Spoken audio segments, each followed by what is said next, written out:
Hey guys, this is Mitch with Fine Point CGI, and today we're going to continue our magic system by adding two new spells. So we're going to be adding in the healing spell and the fireball spell.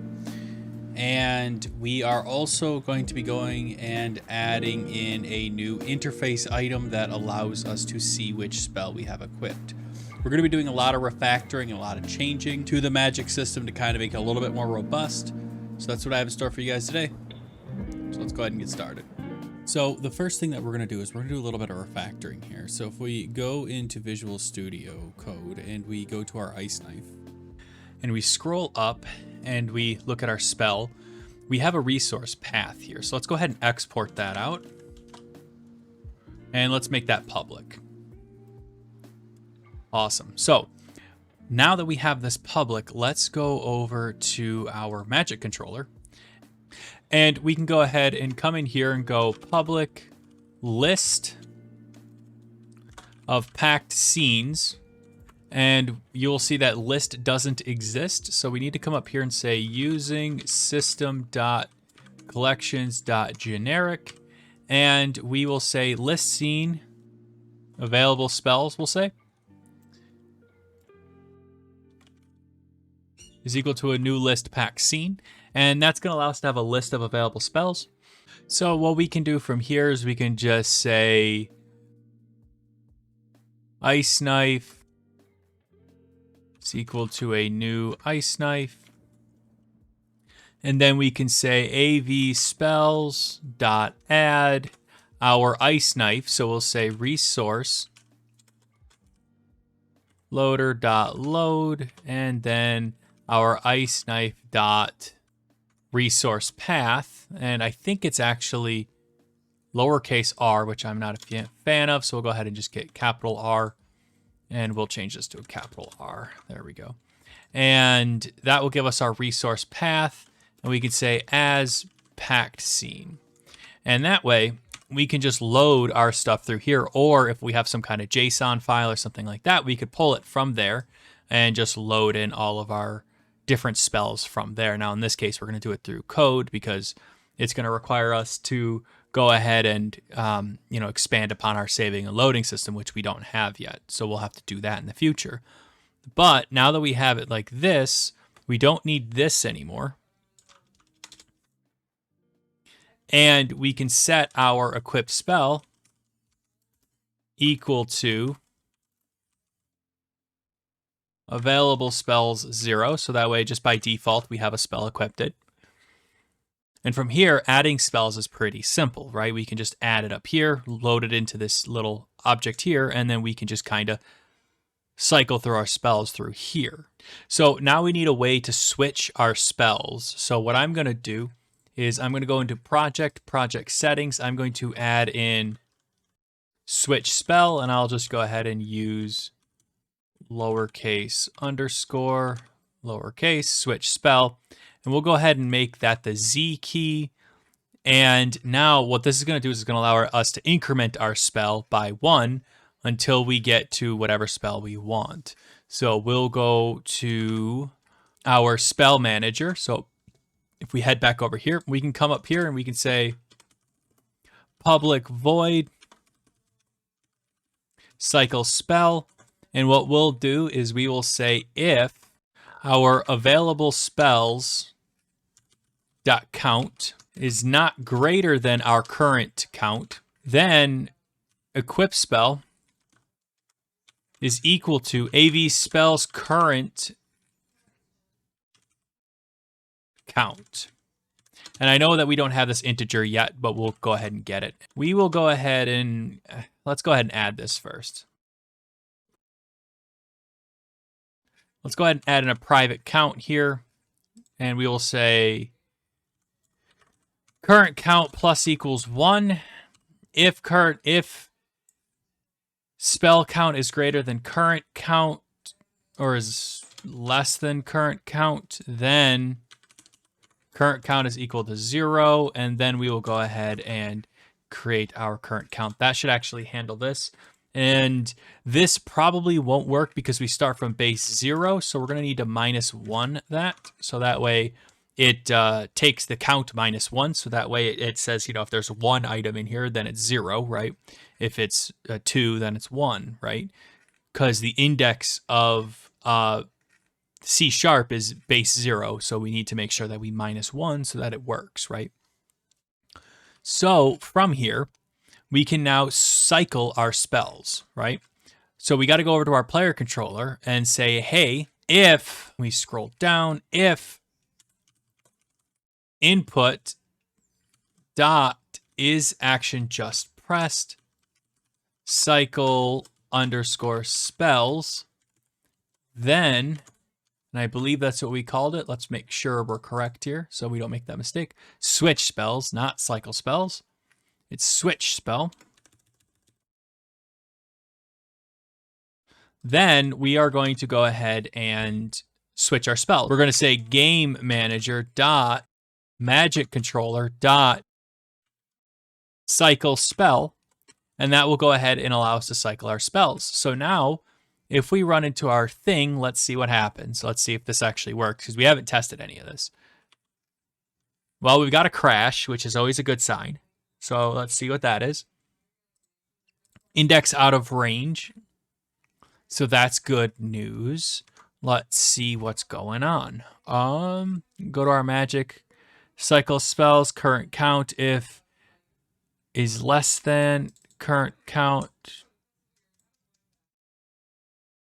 Yep, current count is equal to 0. That would make sense because it would plus it by 1. It would get back that there's 1, and then it would set current count to 0. I believe that's correct. So let's go ahead and test that and see what happens. All right, let's hit Z. All right, so current count is, let's see,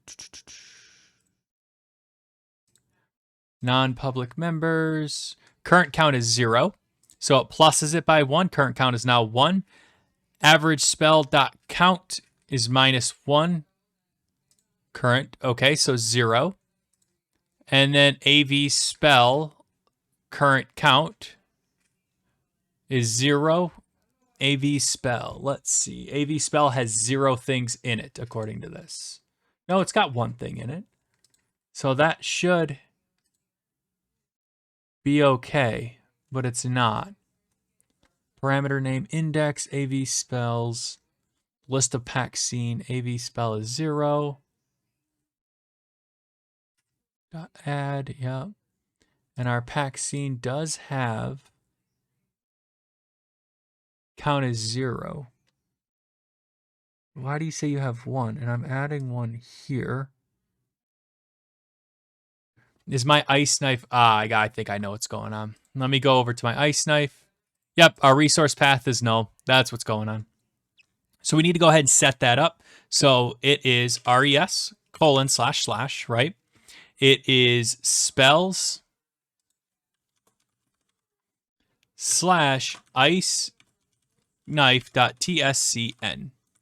And that should handle it. So now if we hit play and we hit Z, it's still going to crash. Oh, that's good news.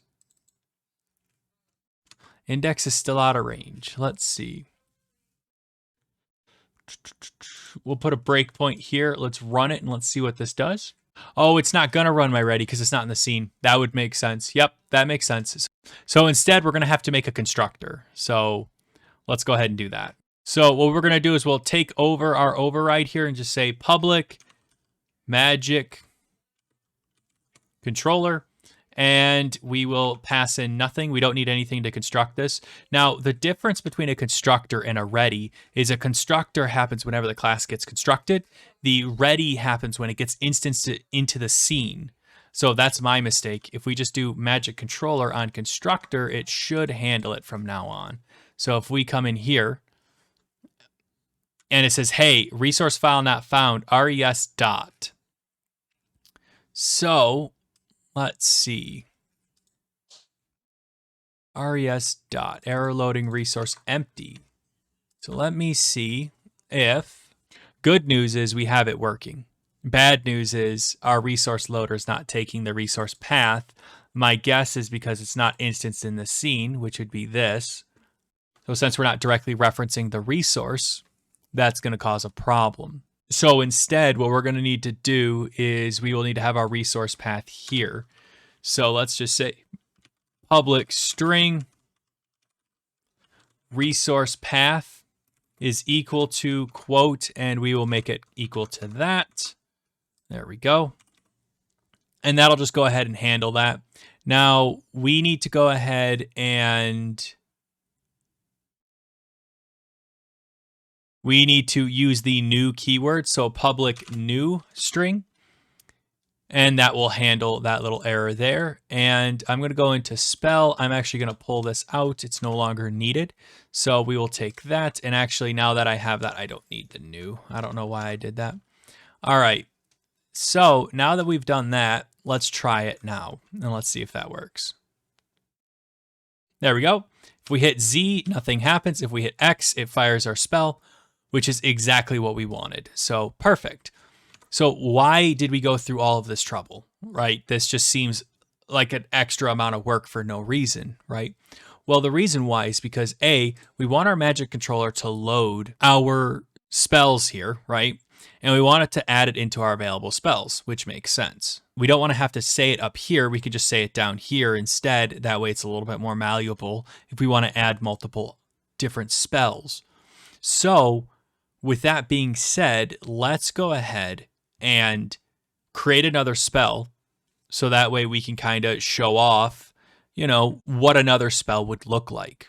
So in this case, let's go ahead and create a new spell here. So we're going to grab this animated particle effect. I have the link to this in the description below. It's by the same guy that created that ice shard spell. So we'll go ahead and download this, and we will say no thanks, take me to the downloads. And we will go ahead and download this. You can see it comes with 4 different PNGs here. And we'll go ahead and go to our downloads. We'll right click this animated particle effects. We will extract it. And you can see that here are our little animated particles. I'm going to come here and I'm going to say, we'll say heal spell. And then we're going to go ahead and copy this. And we will go down to our, if I still have it open, yep, to our spells. We're going to go ahead and paste that. And we will allow Godot a moment to load that up. Sweet. So we're going to come into our healing spell. We're going to click on all of those. We'll go to import preset 2D pixel and we will re-import it.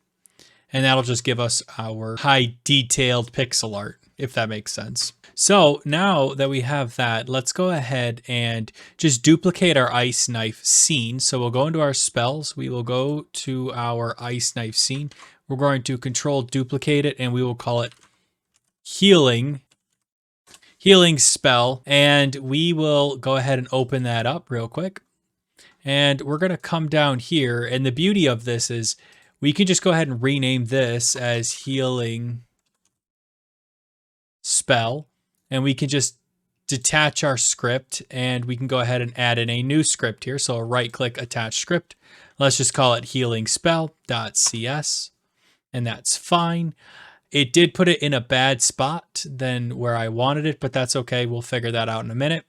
And what we can do is we can just come in here and say spell, and now it inherits from our spell, right? So it'll have all of these parameters here.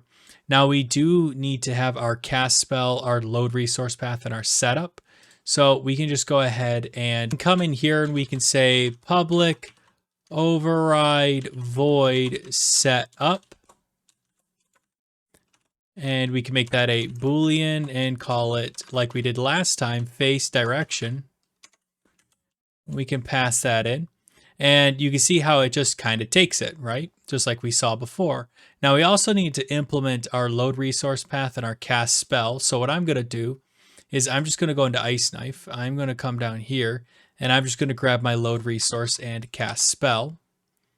And we will come into our healing spell and we'll go ahead and paste those in. Again, we probably don't need these just yet, but we might need them in the future for some refactoring. So I'm going to keep them in here. I know I'm being ridiculous keeping it, but that's okay. So now from here, what we can do is we can go ahead and take a look at what our spells have. So we have damage amount, we have lifespan, we have speed and mana cost. So I think we have pretty much everything that we need. So what we can do is we can come over to our setup, and much like our ice knife setup where we go ahead and grab our sprite, we'll just take this little bit of code here, which judging by how this is going, we might want to jump this into our spell instead. We could do maybe like a virtual instead, and that would give us the ability to just have that function in here and then they can use it. So that might be a route that we'll want to go. And at this point, so far, setup seems like that's all we're doing. But let's keep it like this for now, and we'll go from there. So what we'll also do is we are going to go to our healing spell. For setup, we'll just paste this in. So it'll just go ahead and fetch its node. Face direction, I did a lowercase d, so we'll do a lowercase d there. That'll pass all that up. And what we can do is we can go ahead and say, get rid of this and say public override void and say underscore physics process. And we will dump this out if game manager.player.health is less than game manager.player.max health. Then I want to increase their health. So we will say up game manager.player.health plus equals delta. And what that'll do is every single frame, it'll go ahead and load or update their health by that delta.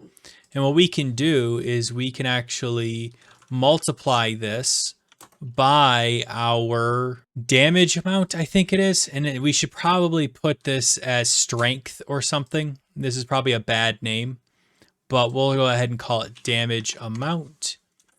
And then what we can do is we can go ahead and go to our spells. We can go ahead and, or go back to our ice knife, and we can come in here and say lifespan minus equal delta like this. And that will actually allow us to run out of time with that spell. And I think that's really all we need to do a small healing spell, right? Let me see. Is there anything that I'm missing here? I think the only thing that we're missing is playing our animation. So what we'll do is on ready, when it gets instantiated, what we're going to do is say get node animation player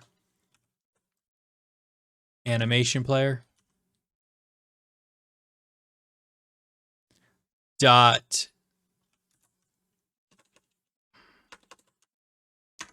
play, and we will say dot play idle, because we know it's going to have an idle animation because all of our spells have the same animations. They have idle, they have cast, and then they have final, if I remember correctly. And that allows us to have that uniformity that I was saying earlier. So all of our spells are simple. They make sense. They just follow the same pattern all the way through. So if you wanted to, you could go and build any spell you want, and it's just simple. So we can come in here and we can go ahead and go to our animation player. And since our animation player doesn't have a cast, we can basically just trash these two. All this, we don't need any of that. And we really only need an idle. So we can come in here and we can say, all right, healing spell. Let's click on our sprite. Let's drag up our little PNG and let's set our keyframe. Let's move forward one, set our PNG, set a keyframe, go forward another one, set in our PNG, keyframe, go into the next one, set our PNG, keyframe. And then we will just go ahead and slide this down until it hits, we'll say 0.3. And then we'll go ahead and loop it. So now, there we go. Simple enough. Now, what we can do is we can save this. And then we can go into our spell manager here and go to our magic controller and go ahead and say, grab this little bit of code right here, duplicate it, say healing spell is equal to a new healing spell, and we'll change that to our lowercase h. We'll go ahead and grab this. We'll go ahead and paste it. And that, whoops, wrong one. Paste it, and that'll basically do it for us. And it says that it's missing a definition of resource path. So we got to go ahead and set that up. So if we come in here, we can come in here and say public string resource path. We could set that equal to res colon / spells / healing spell .tscn, and then we can put our semicolon right there. Let's go ahead and take a look, make sure that I have everything set up correctly. Healing spell.tscn, correct. So that's the correct location. Make sure I spelled it correct so I'm not making a mistake there. Awesome. So now we can come over to our magic controller and we can make sure that that's hooked up and it looks like it's good. And if we set this to 1 and we save and we go ahead and play, it should, in theory, when we hit our attack spell. Oh, well, it's showing up for a split second, but it looks like, yep, we didn't set up any of this stuff. So let's go ahead and set this to healing amount is 10, let's say. Lifespan is, I don't know, 3 seconds. We don't have a speed, so it doesn't matter, but our mana cost is 30. So we'll say it's a pretty big mana cost. So this is going to heal us for about 10 every second for 3 seconds, right? So if we hit play, well, I didn't take any damage, so that doesn't help, does it? So let's take some damage. And it doesn't seem like it's working. So what we're going to do is we're going to go ahead and change our damage amount to 1 here. And then I think the reason why it's not working is because I don't think our interface is updating. So when I get hit, you know, you see my current health says 2 and our health drops. And when I hit X, nothing happens. But if we come to our healing spell here, and we go ahead and we print out our player health here, like this. Let's go ahead and take a look at it real quick. We get hit, and then we hit X. You'll see that our health is going up. So it actually is responding how we expect it, but it looks like the interface is not. So let's go ahead and go to our player and then open up our player script here. And then let's, instead of taking our interface manager update health here, let's go ahead and copy that. Let's go ahead and hit enter on our interface manager update mana. Let's go ahead and update our health as well. And let's go ahead and hit play and let's see how that works, if that works a little bit better. So I get hit and then I hit X and you'll see that my health has jumped right back up to where it should be. Awesome. So if I get hit twice, very cool. Now we can make this probably a lot less. I don't think it needs to be something that fast. Maybe something like 0.25 maybe. Actually, can this do 0.25? 0.25? I don't think it can. I think we might need to make this an integer or a float value. Let's go ahead and take a look at our spell real quick and scroll down here and go ahead and click on our spell. And you'll see that our damage amount is an integer. So let's change that to a float. And let's see if that will compile, because sometimes C# gets funky when it comes to that. Yep, I figured.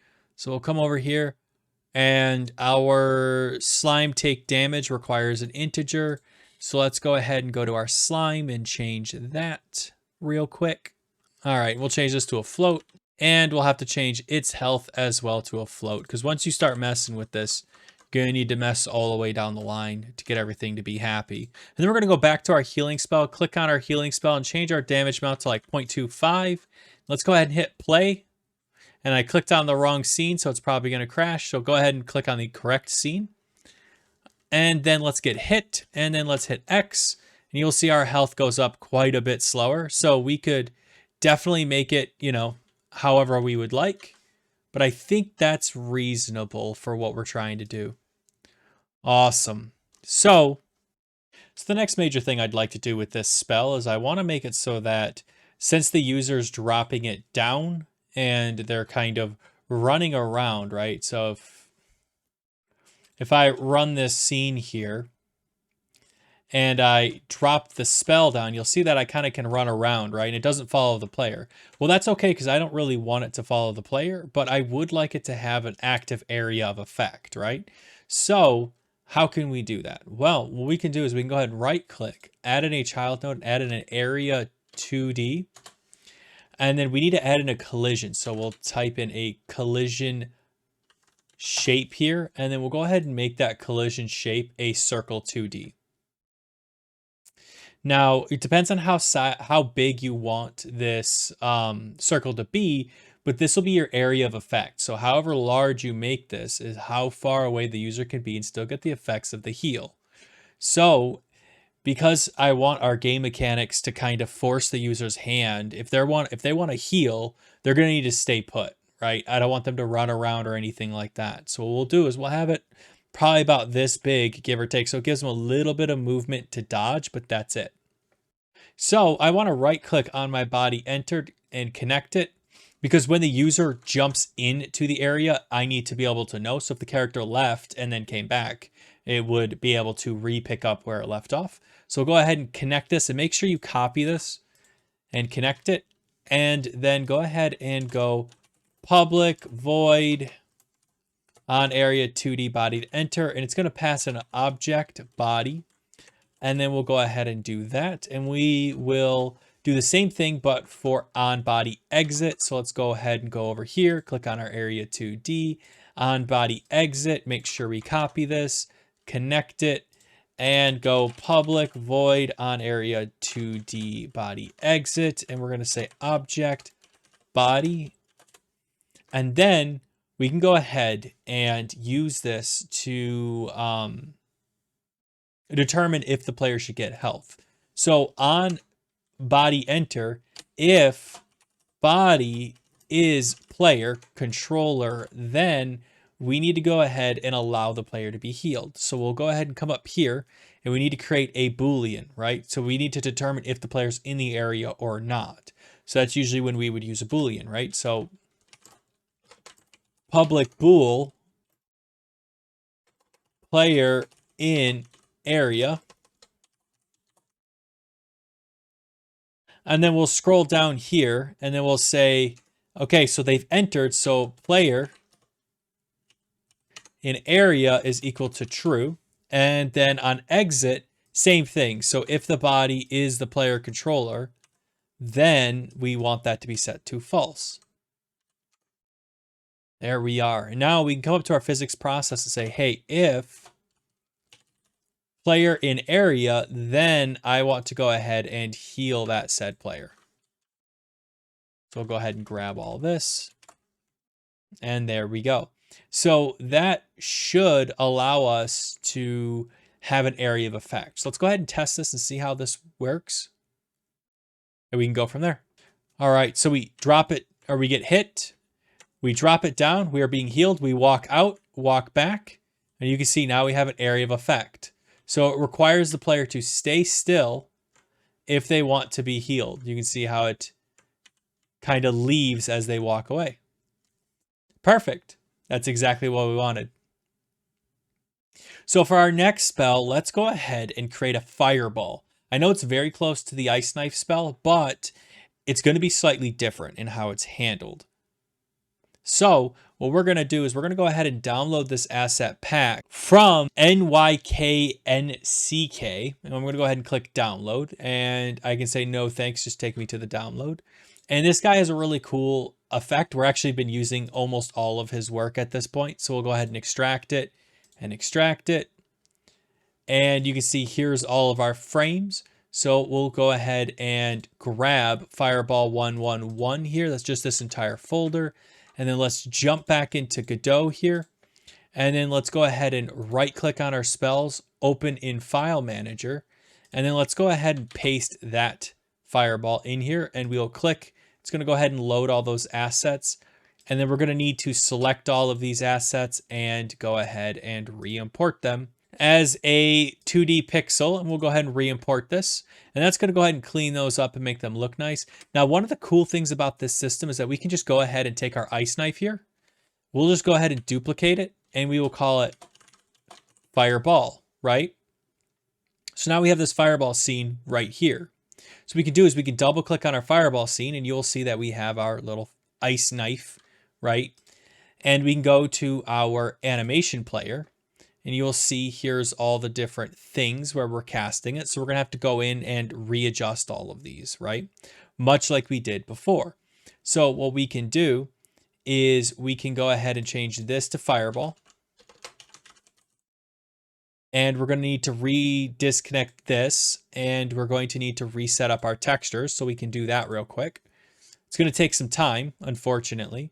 So we'll go ahead and start our fireball off with, I believe, so we'll start off with 1, and then we'll move to number 2 right here. We're going to go ahead and move to number 3 right here. We'll move to number 4 right here. And then we'll move to number 5 right here. And then we'll get rid of these additional keyframes right here. So we'll select them like this. Not all of them. Just these two. Get rid of those. And we're going to need to pull this back. And if we hit play, what does it look like?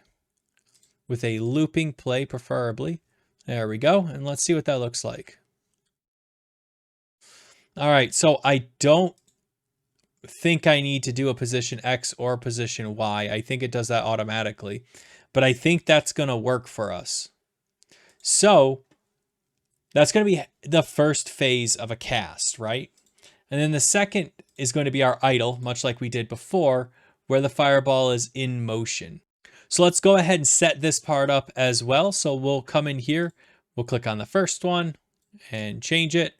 Go to the second one, click on our sprite. We'll drag in our second one, keyframe it.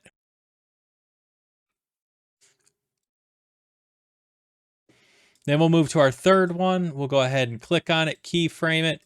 Fourth. Then click on for our fifth. There we go. And then we'll pull this back to wherever. So I believe it's going to be 0.4 in this case. So when we watch this thing as it flies through the air, it's going to look like that. So it's basically what our idle is, which is perfectly fine. And then we need to do our explosion. So for our final, our finish here, we'll go ahead and get rid of these frames. We will go ahead and click on our sprite. We're going to drag in our first one, click, and then go to our next frame and go ahead and click. Awesome. Now you will see that it looks like this will probably be backwards because I'm pretty sure this fires off to this direction, and we'll probably need to rotate this, but I'm not going to mess with that just yet. I want to see what it looks like first before I start messing with it. And we'll need to move our Q free up a little bit, and we're going to make this be 0.3. Awesome. So next we need to duplicate our script. So let's go down to our ice knife here. So let's go find that. Here it is. So we'll go ahead and duplicate that, call it fireball. And we will disconnect our script, and we will attach a fireball script to this script here. And you will see that when we duplicate this, we will still have ice knife up here. So we got to change that to fireball. We're going to go ahead and save. Our resource path is going to be fireball instead of ice knife. Our animation is still going to be player. Cast is still going to be good. And I mean, honestly, that's pretty much it. So now that we've made our changes inside of our fireball script, we need to go ahead and make our changes in our magic manager. So that way, or our magic controller, so that way we actually have that spell equipped, right? So we'll come up here and instead of Ice Knife, let's go ahead and duplicate this little bit of code here. We'll paste it. We'll say Fireball and we'll say Fireball is equal to a new Fireball. And we'll go ahead and load our Fireball dot resource path. Now let's go ahead and equip our Fireball with a 2. And now we should be able to come in here and say, okay, our Fireball is much like our Ice Knife, right? But the difference between our Ice Knife and our Fireball, so if I open up Ice Knife, you'll see it does 5 damage. And the lifespan is 10 and the speed is 50. So let's make the speed for our Fireball 100, and then let's make the damage amount 2. And let's make the lifespan something like 3 seconds. And let's make the mana cost a lot less. Let's make it 5 instead.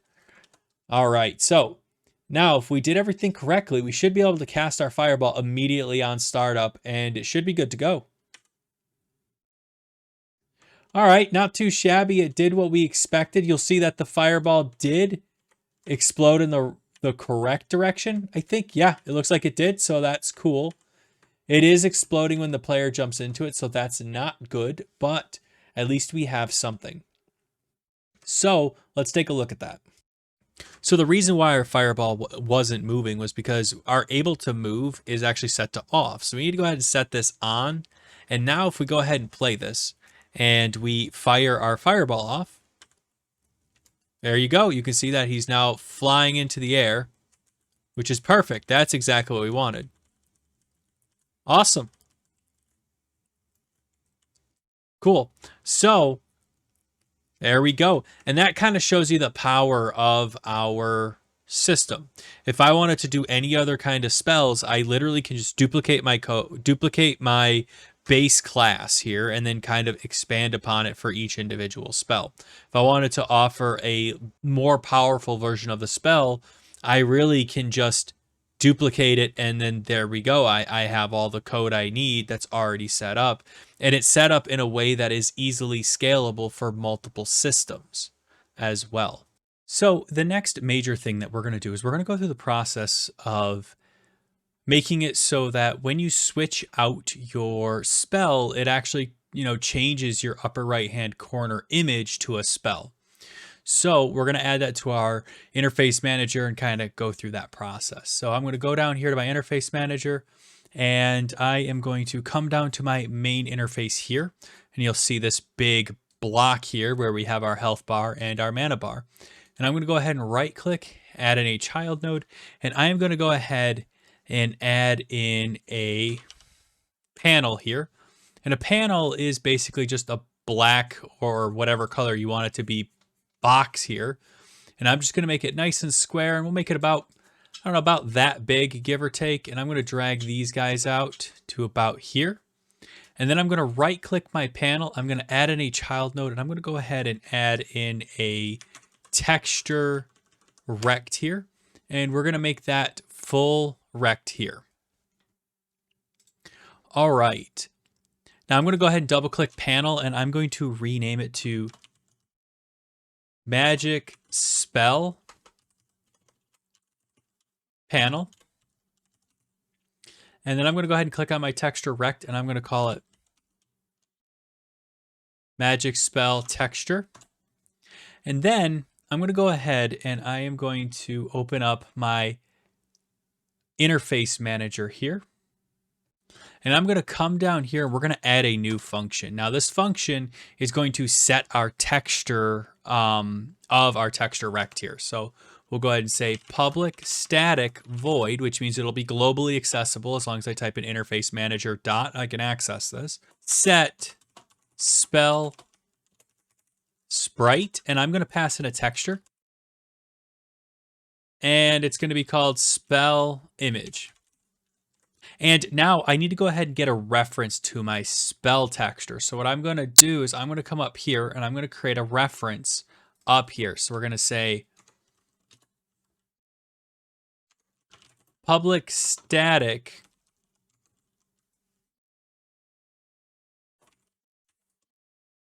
texture rect. I'm going to say spell texture rect. And I'll throw a semicolon here. And then I'm going to go ahead and say spell texture rect is equal to get node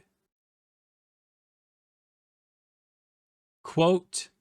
And we need to go ahead and follow whatever our thing says here. So it's going to be main interface slash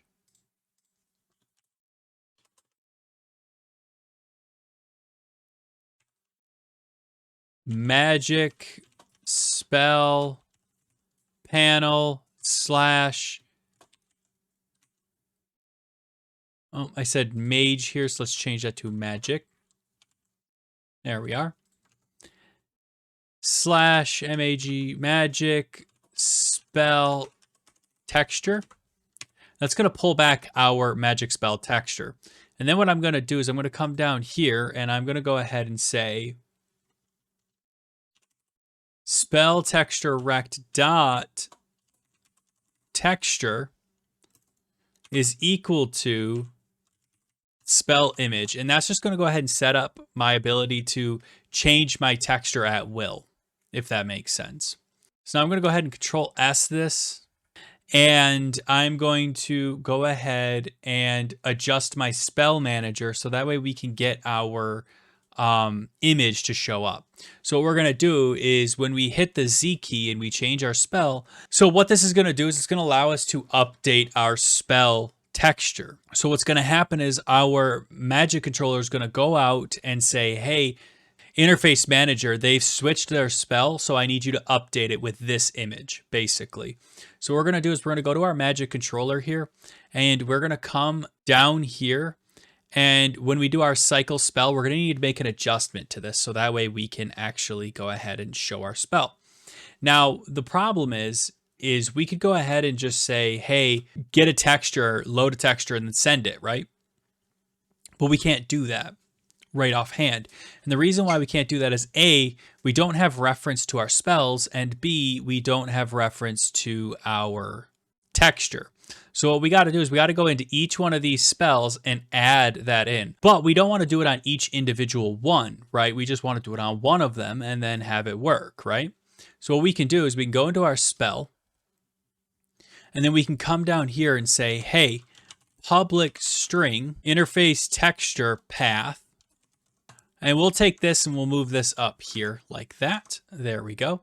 And we're going to also need to set this on start, right? But we can't do it on ready, right? Because this is going to be different for each spell. So unfortunately, we're going to have to go into each spell and actually go in and add this, right? But we can't just throw it in and expect it to handle it. So what do we need to do?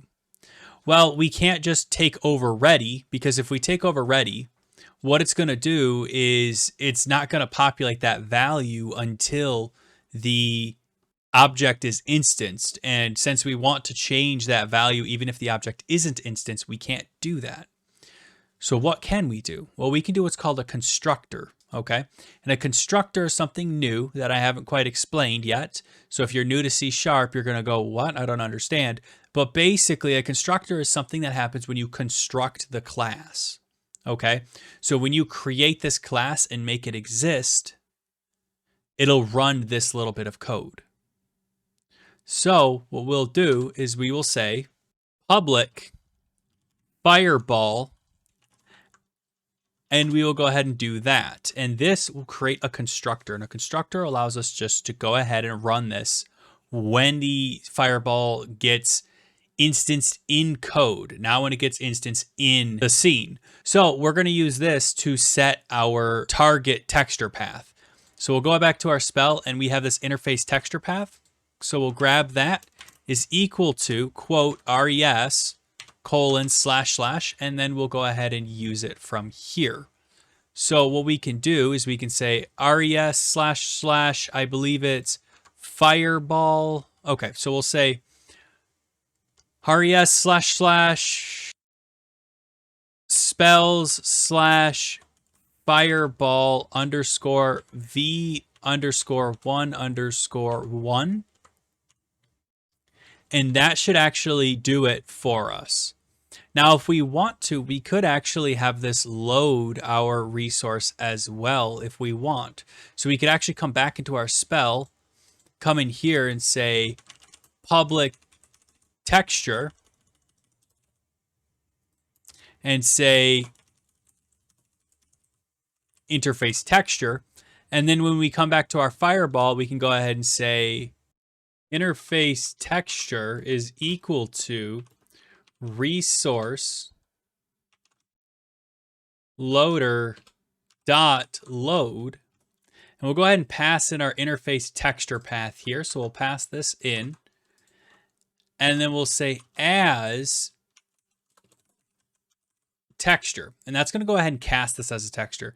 Now, something I noticed is I forgot to go ahead and put my actual correct path here. So we'll say slash, and we need to pass it to a actual texture to load. I loaded an entire directory, right? And so that wouldn't work. So what we would need to do is we need to pass it to an actual texture. So we can look at all of these textures and pick one that we like. In my case, I like FB500. So we'll say FB500-1.png. And that's going to go ahead and load that specific one. Now, the nice thing about this is we can basically just copy this code here.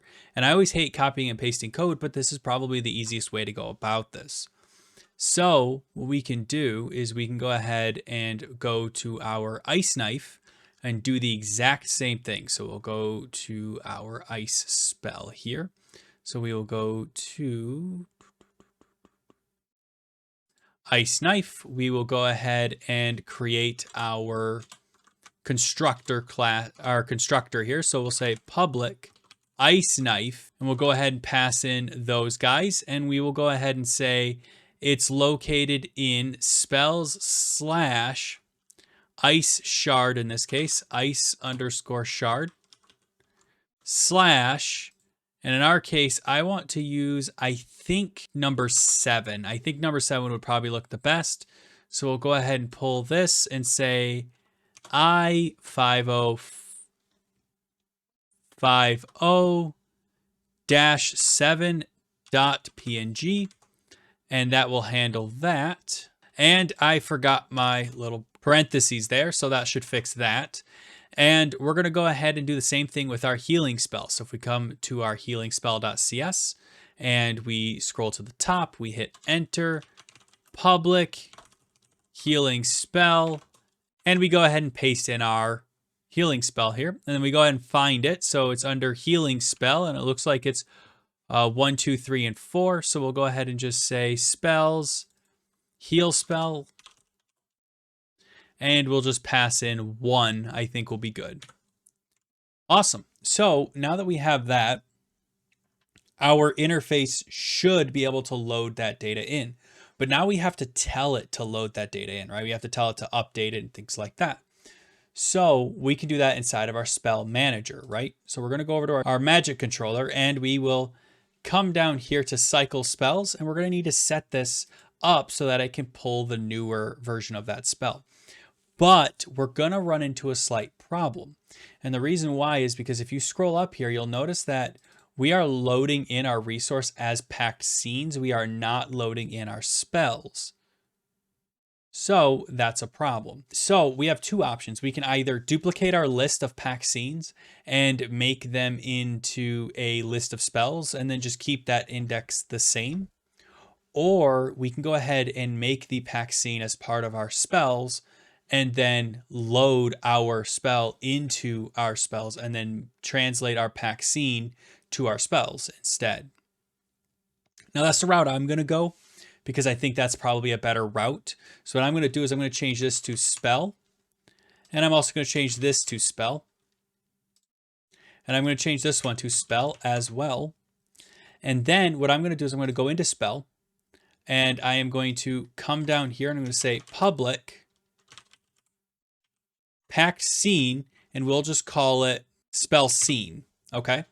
And then what we'll do is we'll come over to our magic controller.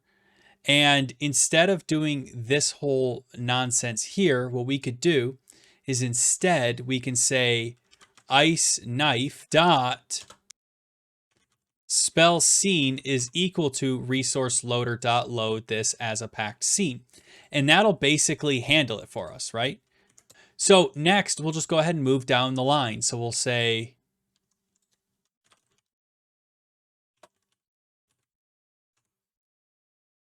healing spell dot spell scene is equal to that pack scene, and same thing with our fireball, right?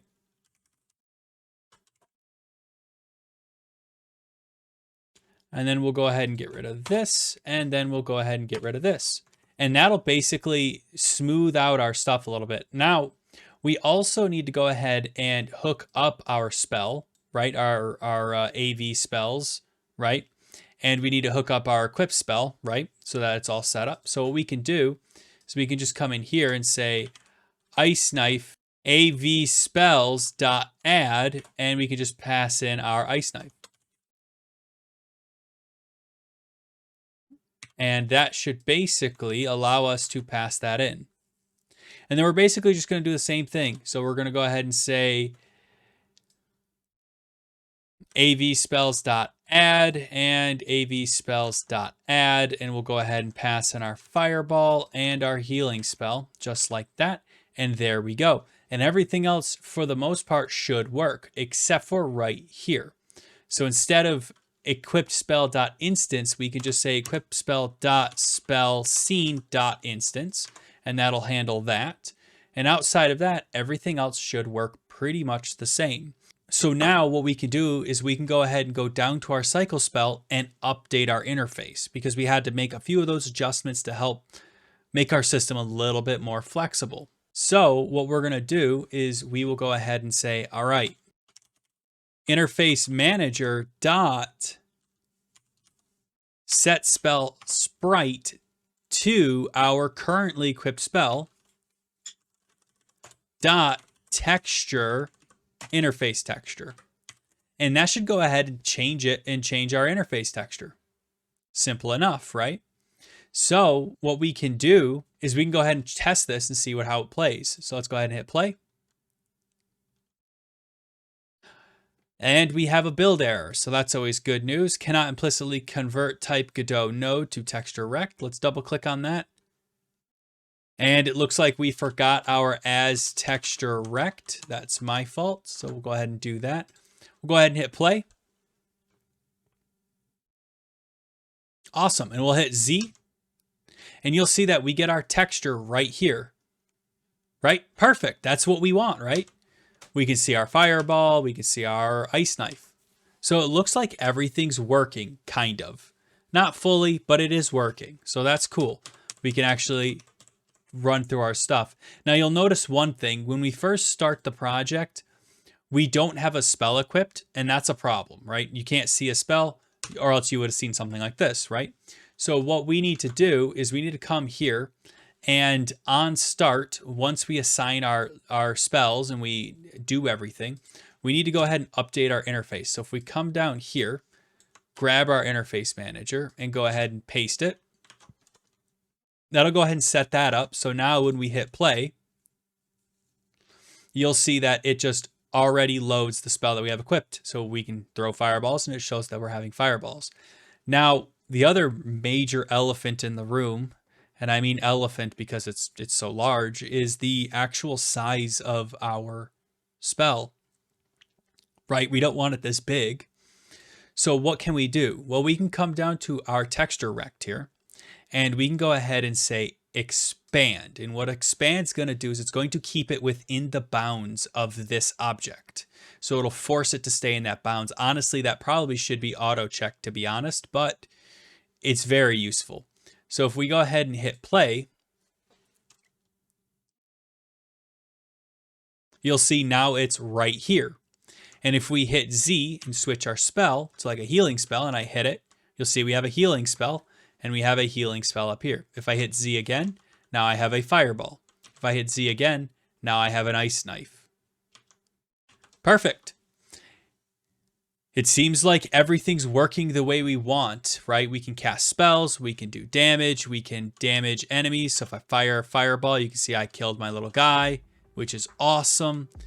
And it just seems like everything works. So yeah, that's So that's all I have for you guys today. So we went over how to create a spell manager in this little mini series, I guess. We went over how to create a spell manager, how to create a flexible spell system. We also went through the process of creating a couple of spells so we can see the flexibility of the system. We did make a few adjustments to the system, and we made it so that our interface actually reflects what spell we have equipped. So if you like this video, go ahead and hit that like button. Hey, if you dislike this video, go ahead and hit that dislike button because I am here to make content for you guys. Now, this video, as with all of my videos, was a viewer suggestion. So if you have any suggestions, please throw them in the comments below and I'll be more than happy to add them to my Trello board.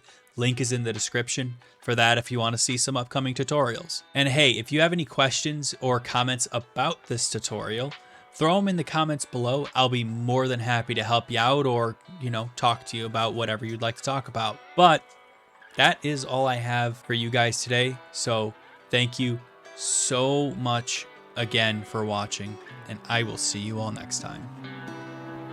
Thanks.